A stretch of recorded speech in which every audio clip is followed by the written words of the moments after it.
रहीम अस्सलाम वालेकुम दोस्तों, अशरफ आसमी एडवोकेट आपकी खिदमत में हाजिर है। दोस्तों, आज हम बात करेंगे एक इंतहाई इंपॉर्टेंट जजमेंट की। इस जजमेंट में जो है विरासत के हवाले से बात की गई है। तो दोस्तों चलते हैं। भाई जब अपनी बहन को नाम नेहाद मुतफिका मुआहदे के तहत विरासती हिस्सा से महरूम कर दें तो मुबैना नाम नेहाद मतलूबा इतफाक राय वाली दरखास्त ना तो दायर की गई और ना ही उस पर अमल किया गया था, जबकि ऐसा मुआहदा तय नहीं पाया था। मुबैना मुआहदा को 15 साल का अरसा गुजर चुका था। इस अमलदारी के बाद ऐसी कोई वजाहत नहीं दी गई कि इसे जो है वो पब्लिश क्यों नहीं किया गया था। दोनों कागजात यानी कि इत्तफाक राय वाली दरखास्त और मुबैना मुआहदा का बासबूत दरखास्त दहिंदा के ज़िम्मे है।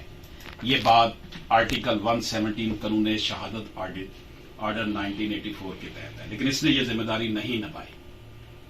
जबकि दरखास्त दहिंदा अदायगी की हकीकत को साबित करने में नाकाम हुआ था, तो दोनों बयान करदा कागजात सेक्शन 25/1872 कॉन्ट्रैक्ट एक्ट की रूह से अपनी कानूनी हैसियत खो चुके थे।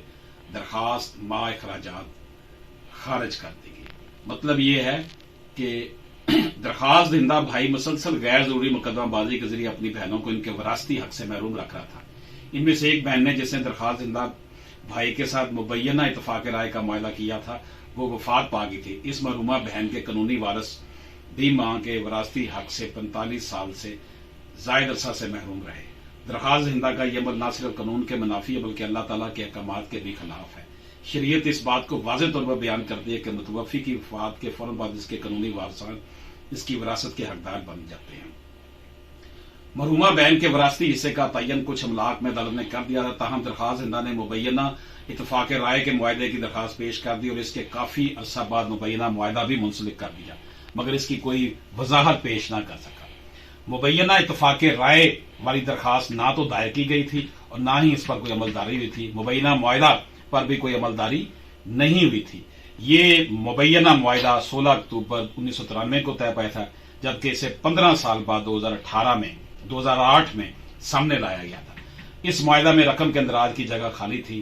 दरखास्त दहिंदा ने साबित किया कि इसने खुद अपने हाथ रकम मुबलिग 7 लाख रुपए लिखी थी, जो कि उसने नकद अदायगी की थी, मगर वो इस वकूआ को साबित करने में नाकाम रहा कि उसने वो रकम वाकई मरहुमा बहन। यानी कि ये मैं आपको जो ये केस लॉ किसके लिए है कि जनाब, आप अगर ये भाई कहते ना जी मैंने ये जमीन बहन से खरीद ली थी, ये उस हवाले से है। और ये सेटल्ड प्रिंसिपल ऑफ लॉ है कि अगर बै से अगर ये तो चलो उसने कहा ना जी मैंने 7 लाख दिया, फ्रॉडबाजी की, डॉक्यूमेंट्स पेश किए जो कि जैली थे। दर हकीकत एपेक्स कोर्ट्स का ये फैसला है कि अगर इस तरह का कोई मुआहदा पेश किया जाता है तो उसकी कोई कानूनी हैसियत नहीं होती कि जनाब ये पैसे बस। इसकी हम बात करते हैं कि मिर्जा सुल्तान बेग फौत हुए, अपने पीछे वारसान में एक बेवा ताहिरा सुल्ताना, 2 बेटे मिर्जा अबद बेग और मिर्जा इमरान बेग और 4 बेटियां आबदा आजम, जाहिला साबर, नवीरा सुल्तान, पाशा और फाखरा तारक को छोड़ा।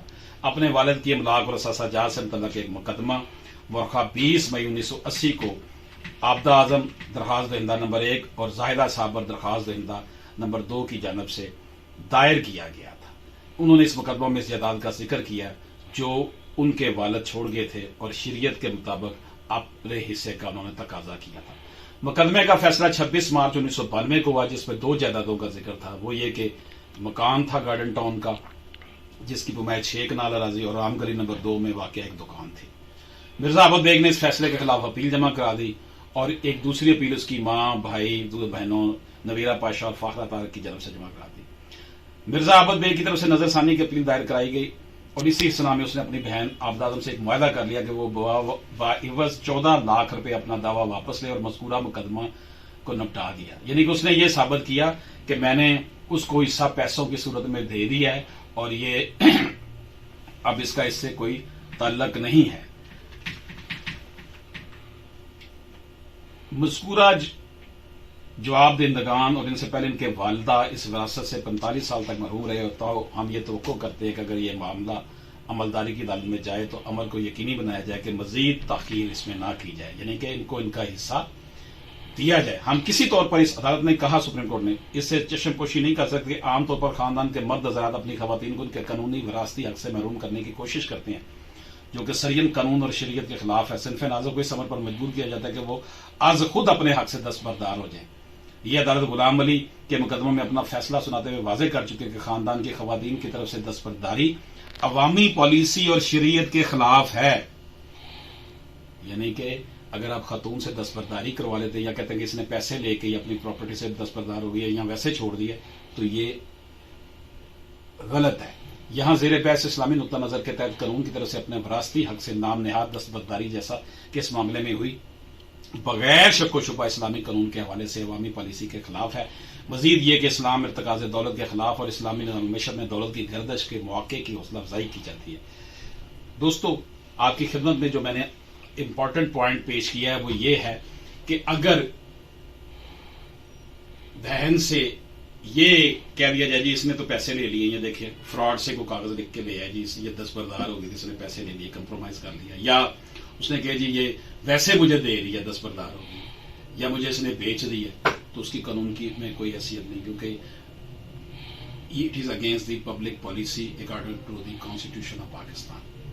تو یہ ہم نے آپ کی خدمت میں ججمنٹ پیش کی۔ اجازت دیجیے، اللہ حافظ۔